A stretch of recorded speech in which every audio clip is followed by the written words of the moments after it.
Agora eu vou falar um pouco sobre a biografia do Karl Marx. Karl Heinrich Marx nasceu em 5 de maio de 1818, na cidade de Treves, na Alemanha. Foi filho do casal de Henriette Presburgo e de Heinrich Marx. Ele foi o terceiro filho de 9. A família era constituída por rabinos, e eles eram da classe média. Seu pai era advogado e conselheiro de justiça na época em que viviam na Alemanha. Entretanto, a época que eles viveram na Alemanha não foi a mesma época do nazismo do Hitler, foi no governo de Guilherme III. Entretanto, mesmo não estando no período do nazismo, os judeus ainda tinham seus direitos muito reduzidos. A falta de privilégio na Alemanha fez com que seu pai acabasse adquirindo o luterismo como religião, fazendo com que, querendo ou não, ele tivesse uma infância mais privilegiada do que outras pessoas de sua região. No fim, ele acabou se casando com uma amiga de infância, que era a filha de um amigo íntimo do pai dele, Ludwig von Losthofen. Embora fosse rígido e conservador, diz que seu pai sempre foi muito aberto a conversar sobre filosofia e literatura, o que nos faz perceber o gosto de Marx pela coisa. Teoria Marxismo. Marx desenvolveu uma extensa obra que abarca importantes conceitos filosóficos, econômicos e históricos, além de abrir caminho para uma ampliação do método sociológico. O conjunto de seus conceitos importantes compõe o que Marx denominou de materialismo histórico, dialético, um método de análise social e histórica baseado na luta de classes.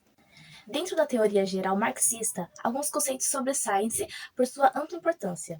São eles: infraestrutura, pautada na economia e por sua centralidade na esfera produtiva, que é o principal eixo compositor do materialismo histórico. A infraestrutura envolve a divisão do trabalho, a produção e as suas relações, a compra, o comércio, etc.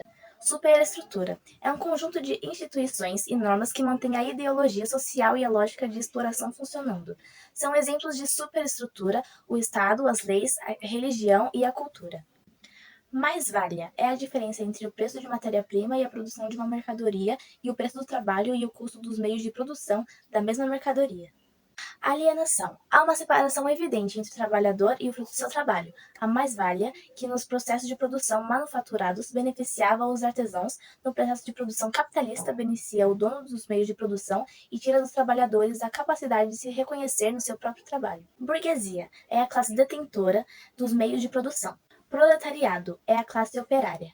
Após a averiguação do processo de denominação, Marx apresentou como solução a revolução do proletariado, que seria uma revolta da classe operária que tomaria consciência de sua classe, de sua força e das justiças vividas. Essa revolução derrubaria o Estado e implantaria uma ditadura do proletariado, que teria como missão acabar com a propriedade privada e eliminar aos poucos a diferença de classes sociais. O fim disso seria o comunismo, ou seja, a forma perfeita do socialismo, de acordo com o teórico. Agora vamos falar sobre a importância da sociologia.